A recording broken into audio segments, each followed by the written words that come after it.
मराठा आरक्षणावर मुख्यमंत्र्यांना सर्वपक्षीय बैठक बोलवण्यास सुचवलंय. शरद पवारांचं वक्तव्य. बैठकीला जरांगे, भुजबळ, हाकेंनाही बोलवायला सांगितल्याची पवारांची माहिती.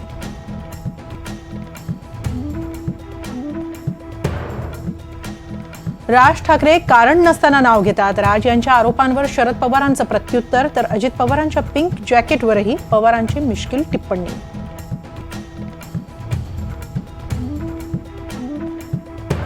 फोन टॅपिंग महायुती सरकारसाठी नवं नाही. सुप्रिया सुळेंचा सरकारवर आरोप, तर अजितदादांनी वक्फ बोर्डावर त्यांचं मत मांडावं, सुळेंची मागणी.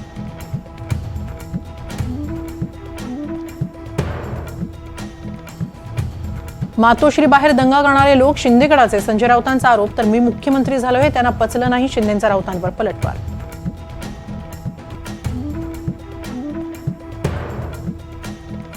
आपली सत्ता जाणार हे सत्ताधाऱ्यांना माहीत आहे, त्यामुळे लोकांनी चंद्र मागितला तरी ते देतील. जयंत पाटलांचा सत्ताधाऱ्यांना टोला. शरद पवारांना कुणी डिवचू नये, जयंत पाटलांचा इशारा. केशवराव भोसले नाट्यगृहाच्या पुनर्बांधणीसाठीच्या बैठकीत माजी खासदार संभाजीराजे आक्रमक. पुनर्बांधणीत घोळ झाल्यास तुम्हाला जबाबदार धरणार. संभाजीराजेंनी हसन मुश्रीफांना दरडावलं.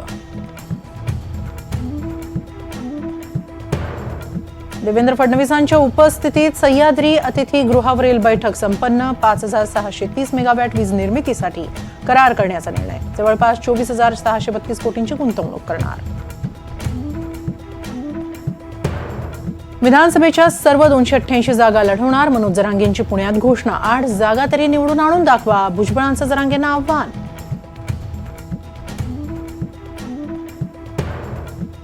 पूजा खेडकरला दिल्ली हायकोर्टाचा मोठा दिलासा. 21 ऑगस्टपर्यंत अटकेला रोख, पुढच्या सुनावणीपर्यंत सवलत.